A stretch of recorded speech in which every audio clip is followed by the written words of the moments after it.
राष्ट्रीय बालिका दिवस पर सीएम मनोहर लाल का ट्वीट सामने आया है। बेटियों के चेहरे पर मुस्कुराहट लेकर आए, ये सीएम मनोहर लाल ने किया है ट्वीट।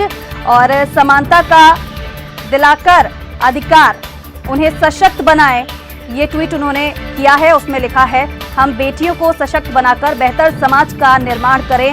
ये मनोहर लाल की तरफ से ट्वीट किया गया है और देश की तमाम बेटियों को शुभकामनाएं दी गई है। तो समानता का अधिकार दिलाकर उन्हें सशक्त बनाएं, ये सीएम मनोहर लाल की तरफ से ट्वीट किया गया है। और हम बेटियों को सशक्त बनाकर बेहतर समाज का निर्माण करें, ये उन्होंने ट्वीट में लिखा है।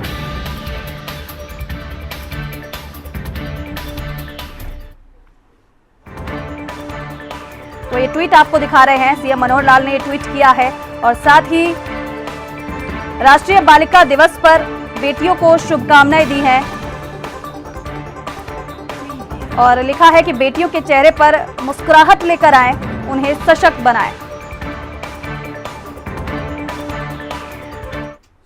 उत्तर प्रदेश के स्थापना दिवस पर सीएम मनोहर ने बधाई दी है। उत्तर प्रदेश के स्थापना दिवस की राज्य के सभी लोगों को बधाई उन्होंने ये कहा है। और सीएम योगी के नेतृत्व में प्रदेश प्रगति पथ पर आगे बढ़ रहा है और यूपी आत्मनिर्भर भारत के सपने को साकार करने की दिशा में निरंतर अग्रसर है, ये उन्होंने कहा है। और मैं सभी प्रदेशवासियों की खुशहाली की कामना करता हूं, सीएम मनोहर लाल की तरफ से ये कहा गया है।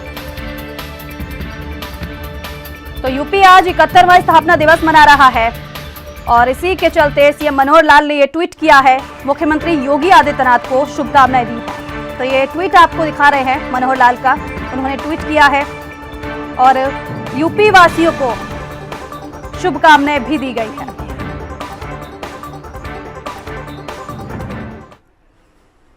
हरियाणा के कैबिनेट मंत्री मूलचंद शर्मा ने गांव मलेरना निवासी पूर्व पंचायत समिति के चेयरमैन योगेंद्र यादव के बेटे आनंद यादव के आर्मी में कैप्टन बनने पर बधाई दी है।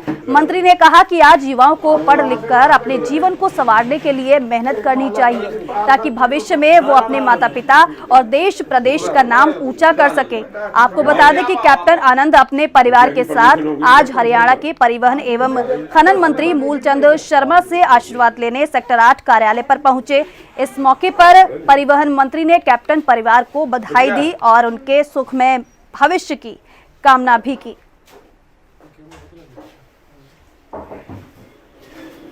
बालक कैसे पढ़ाए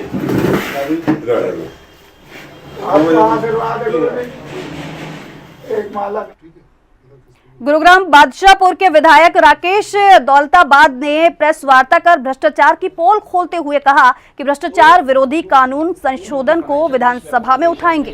विधायक राकेश दौलताबाद का कहना है कि रजिस्टर कार्यालय में और RWA में होने वाले भ्रष्टाचार को रोकना है और एक सोसाइटी में एक ही RW होना चाहिए, ये कहा गया। और RRS अमेंडमेंट एक्ट के तहत ये मुद्दा उठाया जाएगा, ये उनकी तरफ से कहा गया है। हरियाणा के अंदर अभी तक ऐसा कुछ देखने को नहीं आया है, बट जो कई सारी समस्याएं हैं पूरे हरियाणा में चल रही है और उसी बीच NCR गुरुग्राम में भी कई सारी ऐसी समस्याएं थी। आज RW की बात को उठा करके राकेश दौलताबाद जी हमारे साथ में हैं, इनसे जानेंगे कि क्या कुछ खास रहेगा इस RW के और नए प्रोजेक्ट और नई जो स्कीम लेके आ रहे हैं या विधानसभा में जो चीजें रखी जाएंगी उसमें किस तरह की बातें रहेंगी। राकेश जी, किस तरह का आज जो RW की जो आप लोगों ने मीटिंग लगी है तो वो किस तरह की मीटिंग में आप क्या क्या बात कही गई तो ये जो HRRS एक्ट है इसके अमेंडमेंट के बारे में बात की है। सिक्योरिटी और काफी जो समस्याएं RW की तरफ से हमेशा उठती रही है गुरुग्राम में, उसको आप किस तरह से देखते हैं? खाली गुरुग्राम नहीं, वैसे तो हमारा HRRS जो एक्ट है वो पूरे हरियाणा का है। उसके अंदर तो सभी RW को उसमें से निजात मिलेगी। उसके अंदर ये है कि कहीं भी जो डिस्ट्रिक्ट रजिस्ट्रार ऑफिस है, स्टेट रजिस्ट्रार जो ऑफिस है, वो अकाउंटेबल लीडर। इस एक्ट को जो हमने अमेंडमेंट की है, अब वो सारे डिपार्टमेंट कितने दिन में कौन सा काम वो कंप्लीट कर देंगे। स्टेट रजिस्ट्रार कब तक एक चीज का जवाब दे देगा, डिस्ट्रिक्ट रजिस्ट्रार कब तक जवाब दे देगा, ये डेडलाइन तय कर दी है। अच्छा, और बीच में अभी वो कितने जो 5000 से भी प्लस RWs है, क्या उनके पास भी आपने कोई मीटिंग के लिए ऐसा कोई टाइम फिक्स किया है? मिलेंगे उनसे भी सारी ये बात क्लियर करेंगे कि सब जो चीजें होंगी वो कार्रवाई पे और कागजी कार्रवाई पे बाकी तरीके से की जाएगी। हमने जो है ओमबायस की जो मीटिंग थी उसके अंदर RWS के साथ ही वो मीटिंग करी थी और हमने जो डॉक्यूमेंट तैयार कर लिया है। आप लोगों से जो प्रेस वाले लोग हैं उनसे मिलने के बाद हम गेटेड सोसाइटी की अलग से मीटिंग करने वाले हैं और प्लेन की अलग से। हमारे साथ और भी गौरव जी हैं जो राकेश जी के साथ काफी समय से जुड़े हुए थे, उनकी भी काफी सारी बातें रही थी। तो RWS के इनसे भी जानते हैं कि RWS की शॉर्ट फॉर्म में क्या क्या चीजें और आगे रखी जाएंगी। गौरव जी, आज जो बातें रखी गई उसमें कितनी सच्चाई है कि ये भी बातें ही रह जाएंगी या आगे भी कुछ काम बढ़ेगा इसमें? लेकिन ऐसा है, अब वो बाकी काम का तो मुझे नहीं पता, इसके ऊपर हम पिछले 1 साल से काम कर रहे हैं और ये बिल हमारा रेडी है।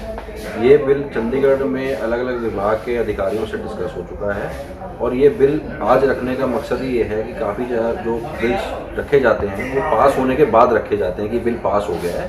ट्रांसपेरेंसी के लिए जनता के आगे हमने इसको इसलिए रखा है ताकि इसमें अभी भी कोई लगता है कमी है तो वो हो सके और उसको क्लियर करके हम अगले असेंबली सेशन जो फरवरी में होना है बजट सेशन, उसके अंदर हम इसको प्लेस करने के लिए जा रहे हैं। RWS के कुछ प्रेसिडेंट्स, काफी सारे प्रेसिडेंट बने हुए थे जिनकी काफी सारी समस्याएं थी, जो RWS के ग्रुप बने हुए हैं, मीडिया को बोलते हैं या समस्याएं बताते हैं, तो उन समस्याओं को और उन RWS के प्रेसिडेंट के साथ कोई मीटिंग फिक्स करिए कि आगे उनसे भी कुछ राय ली जाएंगी।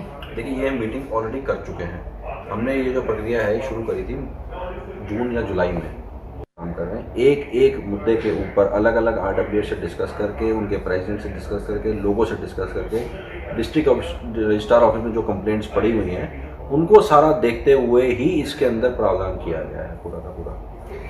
अब देखने वाली बात यह होगी कि गुरुग्राम साइबर हब जो कहा जाता है उसकी समस्याएं RWS की तरफ से खत्म हो पाएंगी या नहीं। गुरुग्राम से कैमरामैन के साथ हनु सैनी, हिंदी खबर।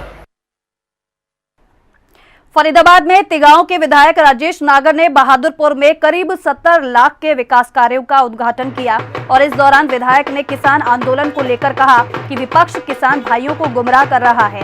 किसान हमारे अन्नदाता है और कोई भी सरकार नहीं चाहती कि हमारे अन्नदाता को कोई भी नुकसान हो।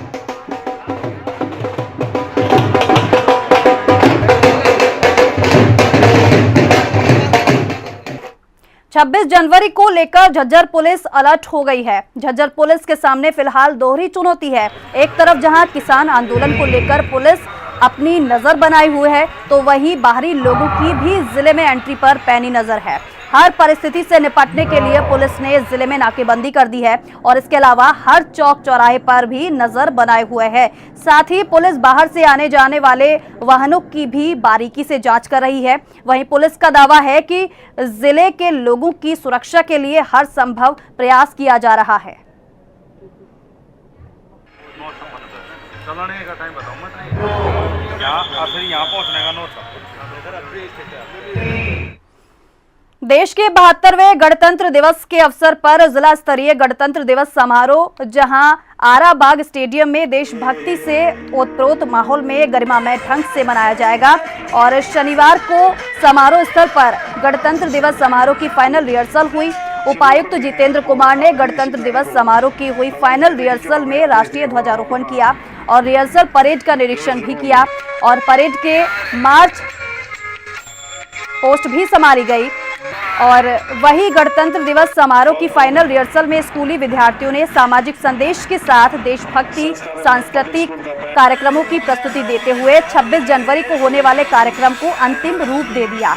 और इस अवसर पर पुलिस अधीक्षक राजेश दुग्गल ने परेड की तैयारियों का जायजा लेते हुए परेड कमांडर को आवश्यक दिशा निर्देश भी दिए और साथ ही डीसी ने बताया कि गणतंत्र दिवस समारोह में सामाजिक और न्याय आधिकारिकता राज्य मंत्री ओम प्रकाश यादव बतौर मुख्य अतिथि ध्वजारोहण में शामिल होंगे, ध्वजारोहण करेंगे।